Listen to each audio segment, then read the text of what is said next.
In this video, I'm going to take a look at TTArtisan's new full-frame manual 75mm f1.5 lens. I was very excited when TTArtisan asked me to test this fast lens, as it has a classic portrait-style focal length, and it promises to produce beautiful bokeh and swirly effects, courtesy of its Biotar optical design. I'll begin with the new lens's specs and the famous design it's based on, and then I'll show you how my copy of the lens performs, wide open and stop down, in a variety of situations. Here's the TTArtisan in its box. I'm not being paid to test the lens or produce this video, by the way, but I do get to keep the lens. My first reaction on seeing the lens is that it's very solid, very well built. It's quite a wide lens physically. I'll get back to its shape a little later. The lens has an M42 screw mount, a classic camera mount that's easy to adapt to today's digital cameras. Personally, I'm happy they use this mount, because I can adapt it to my DSLR and mirrorless cameras, and I'm guessing that a reasonable proportion of people interested in this lens already know about and use M42 mount lenses. One piece of advice on M42 adapters: you may find that the top of a lens, once screwed on, doesn't align with the top of the camera, it's round the side. This doesn't worry me, but if it bugs you, you can buy an adapter like this one, where you can unscrew and reposition the inner ring to make sure the lens is perfectly lined up at the top. The lens's optical design has 6 elements in 4 groups, and the aficionados amongst you will know this is the same optical design as the famous and much coveted Carl Zeiss Jena 75mm f1.5 Biotar, originally made from 1939 into the 1960s. The original 75mm Biotar has sometimes been described as the king of bokeh, and if, like me, you have lusted after one of these lenses, but you can't afford one or justify the cost, then the new TTArtisan might well be the lens for you, assuming of course it performs well. It's on sale for a fraction of the price of an original Biotar. I'm rather cynical about any king of bokeh accolades, and it's fair to say that not everyone loves swirly effects, but I don't think you can deny that there are some magical images from the old Biotars posted online, and that's why I've been so excited about trying the TTArtisan. Given the costs of the old Biotars, you might also have considered buying an original Helios 40, a Soviet-era 85mm f1.5 lens that's a derivative of a Biotar design, also with 6 elements in 4 groups. In which case the new TTArtisan could be better value too. You only need to worry about buying an expensive old lens with wear and tear and potential problems. From what I've read, leaving aside copy variations, the original Biotars are supposed to be a little sharper wide open than the Helios 40, with better out-of-focus blurring. I happen to own an early Helios 40, so during parts of the video I'll be comparing the lenses side by side and letting you know what I think of the results. The TTArtisan lens is large-ish, but it's certainly a lot less bulky than the Helios 40. It weighs around 562 grams, compared to Helios 40's 913 grams. I love my Helios 40 to bits, but it's over 60% heavier, a slog to carry on long walks, and I sometimes find the controls tricky to locate, especially the position of the focus ring. The aperture ring at the front of the TTArtisan is in a good location to find when you've got the camera up to the eye, and it has gentle clicks, almost clickless but not quite. The focus ring feels well damped and smooth to operate. Looking at the physical design of the TTArtisan lens, it's similar to the third version of the original Carl Zeiss Jena Biotar lenses. There are actually 3 main versions of the Biotar, starting with a thinner design, apparently nicknamed the Missile. These different versions are another reason why I've not personally splashed out on a Biotar, as I'm not sure which version is the best to buy, and my lens buyer's addiction might send me down the path of trying to buy more than one version. Optically, as I've said, the TTArtisan has 6 elements in 4 groups, the classic Biotar design, and it has 13 aperture blades. My Helios 40 only has 10 blades, while the Biotars have between 10 and 18 blades, depending on the version. 13 blades is a good number, especially when you stop down a bit and want to retain rounder out-of-focus bubbles. It reminds me of one of my favourite Helios lenses, with 13 blades, the early M39 Helios 44, another great old bokeh lens. So those are the specs. It's high time we looked at the lens's performance. I'm going to start with the lens wide open. It's fun to use such a fast lens, wide open, close up to objects, although as I'll be discussing later, stepping back a little can be just as good, sometimes better. Here's a composition with a rather cluttered background, photographed stopped down and focused on a Petri Oreca lens at the TTArtisan's closest focus distance of 0.75 meters. This is the same scene wide open. First of all, you can see how wonderfully well the object in focus is isolated at f1.5. The lens has really zapped the background into a very appealing smooth blur.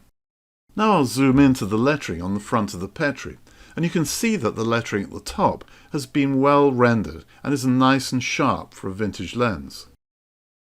What is noticeable is that as soon as you move away from the center, and perhaps the plane of focus also shifts a little, the sharpness is impacted and compromised by ghosting and a glow around the lettering. This is definitely something to be aware of when you're using the lens indoors and outdoors.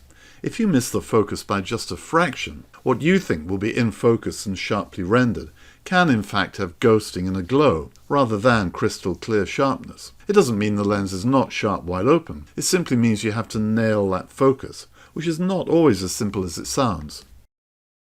I took some other test shots, and they all confirm it's a decently sharp lens wide open.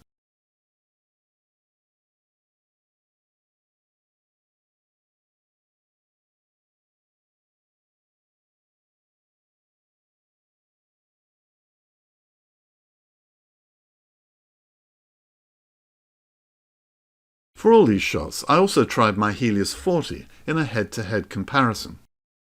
With this particular comparison, I hope you can see the impact of the Helios's old coatings on the coloration of the image. The Helios has a golden tint, while the TTArtisan is clear.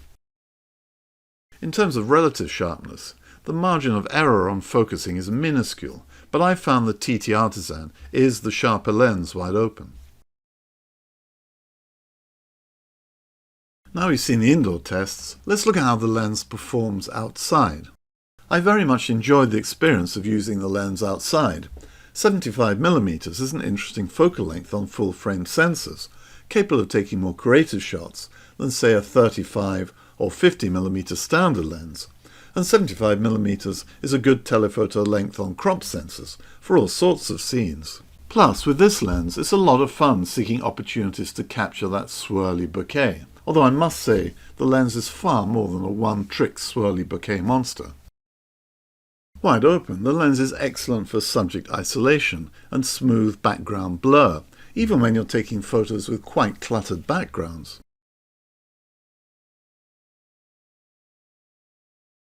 As you can see from these kinds of scenes shot wide open, it doesn't always have to be about swirly backgrounds.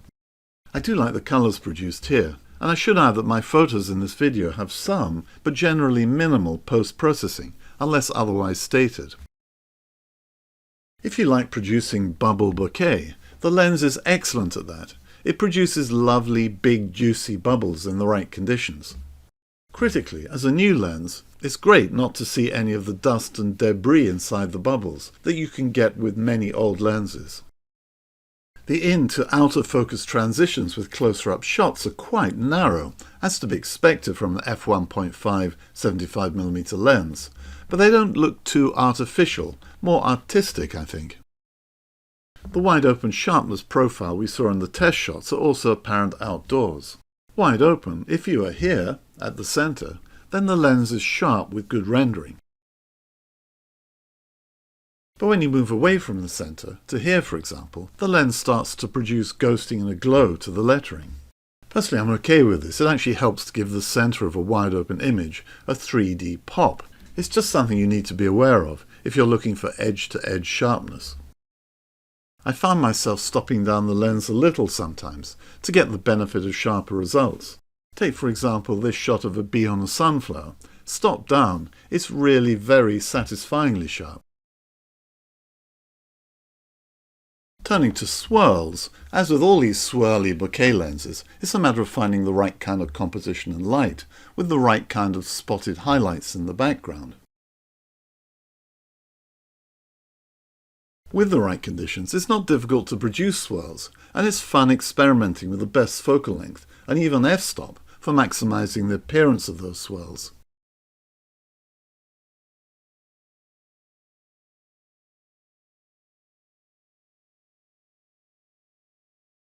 Stop down a little and you produce a busier background, and more opportunity for seeing swirls, even though I was probably too close to maximize the effects here. I've compared the TTArtisan with my Helios 40, and all I can say about these images is that if you're after a new lens that will render swirls in a similar way to the old Biotar or Helios 40, then the TTArtisan could be a good choice. All these photos have been taken wide open or stopped down a little, so now let's see how the lens performs stopped down more to f5.6, f8 or beyond. In terms of sharpness, contrast and colours, the lens performs very well stopped down.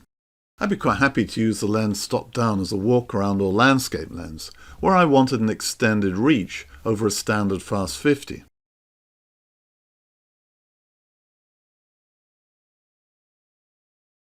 And if you zoom in to stop down images, the sharpness is very good.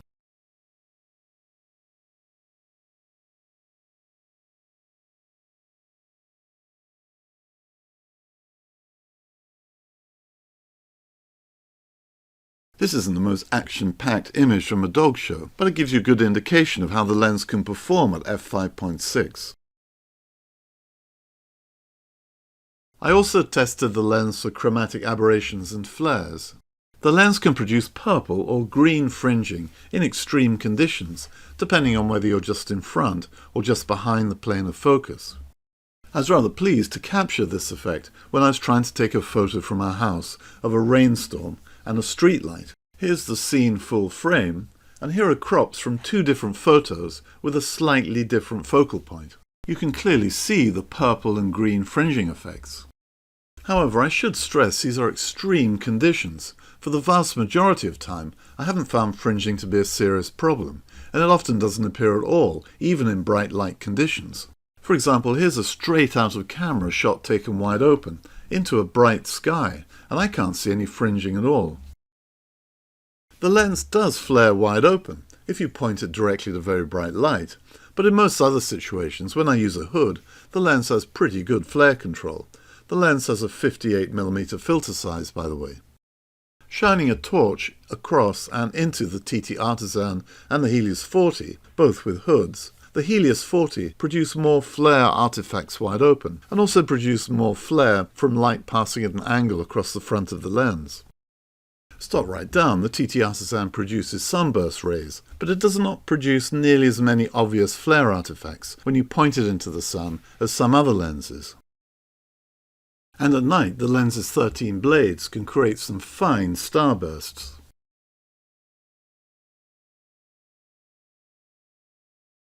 Last but by no means least, it's time to look at how the lens performs as a portrait lens. As a 75mm lens is often described as a classic focal length for portraits. I've always been a little weary of this claim, because you can see wonderful portrait photos from lenses all the way from, say, 35mm and under, to 135mm and beyond.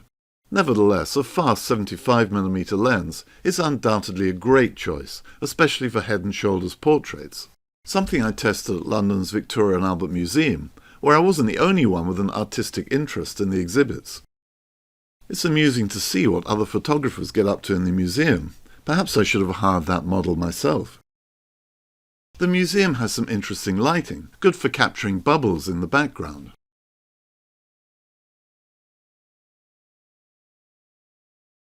Aside from bubbles, the lens, as you'd expect at f1.5, is excellent at smoothing out busier backgrounds without out-of-focus highlights, isolating the subject and giving more of a 3D pop.